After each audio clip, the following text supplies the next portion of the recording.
এইটো ওদালগুৰি ভাৰত ভূটান সীমান্তৰ ৰজাগড়ত শুক্লাই পথ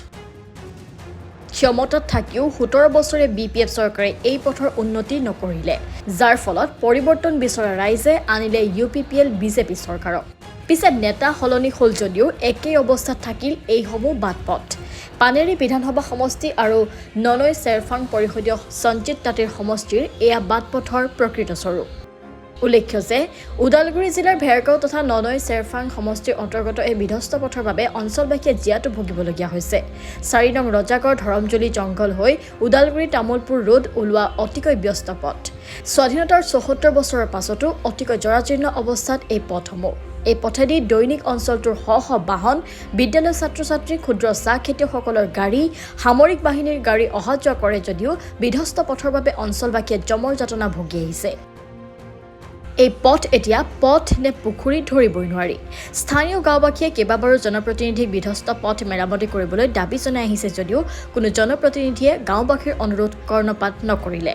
আগন্তুক বিটিআৰ নিৰ্বাচনৰ পূৰ্বে যদি পথটো নিৰ্মাণ নকৰে ভোট বৰ্জন কৰাৰ লগতে নিৰ্বাচনী প্ৰচাৰলৈ অহা জনপ্ৰতিনিধিক গাঁওখনলৈ প্ৰৱেশ কৰাত বাধা খেদি পঠিওৱাৰ হুংকাৰ দিয়ে বৃহত্তৰ অঞ্চলটোৰ ৰাইজে ওদালগুৰি ডিষ্ট্ৰিক্টৰ 33 নং ননৈ চেৰফাং সমষ্টিৰ ৰাজাগড় ভিচিডিচিৰ অন্তৰ্গত এই ধৰমজুলি বৃহৎ এলেকাৰ এটা ৰাস্তা সৌদূৰ SSB কেম্পৰ ৰাজাগড়ৰ পৰা শুক্লাইলৈকে ইমান দীঘল ৰাস্তাটোত যিটো নেকি ৰাস্তাত আজি আমি চলাচল কৰিব নোৱাৰোঁ আমাৰ কোনো ধৰণৰ তেনেকুৱা যান বাহন গাড়ী মটৰ চলিব নোৱাৰে আনকি স্কুলৰ ল'ৰা ছোৱালীয়ে চাইকেলেৰে এইটো ৰাস্তাতে যাব নোৱাৰে স্কুলৰ ল'ৰা ছোৱালীয়ে বৰ্তমান এই ৰাস্তাটোৰ কাৰণে যাব নোৱাৰা হৈছে জংগল গাঁওখনৰ এইটো মেইন ৰাস্তা এই ৰাস্তাটো আজিলৈকে কোনো এখন চৰকাৰে আজিলৈকে মানে ভাল চকুৰি চোৱা নাই ইয়াতে কিমানকেইটা আমাৰ ইয়াতে MLA হৈ গ'ল একেবাৰে আমাৰ ৰমেশ চৌহৰীয়া কৰেন্দ্ৰ বসুমতাৰী মৃদুলা চৌহৰীয়া ইফালে দুৰ্গা দাস বড়ো ইফালে আমাৰ কি বুলি কয় বৰ্তমান বিশ্বজিৎ দৈমাৰী কিমানকেইটা MLA ইয়াতে MLA হৈ গ'ল কিন্তু সিহঁতে MLA কেইটা ইলেকশ্যনৰ সময়ত আহে প্ৰত্যেকবাৰে কিন্তু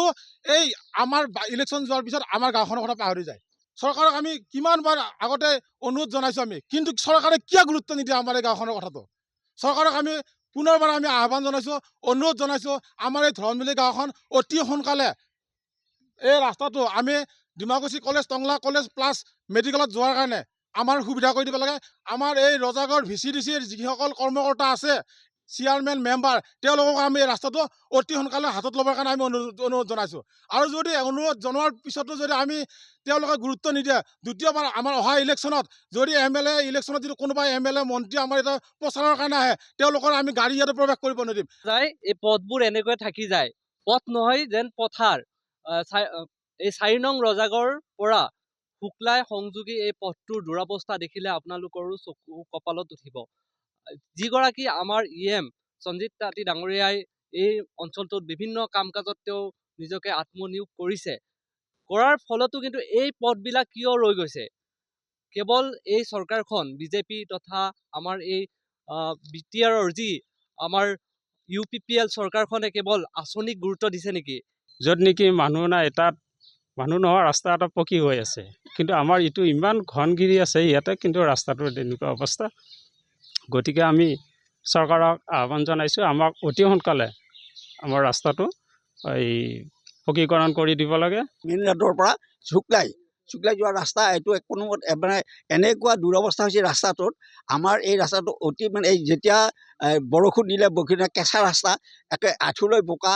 কোনো যাব নোৱাৰে চাইকেল নিলে নিব নোৱাৰে বাইক নিব নোৱাৰে অন্ততঃ গাড়ীবিলাক নিব নোৱাৰে মানুহবিলাক খোজকাঢ়ি যোৱাৰ অসুবিধা হৈছে ব্যুৰো ৰিপৰ্ট অপেন প্লেটফৰ্ম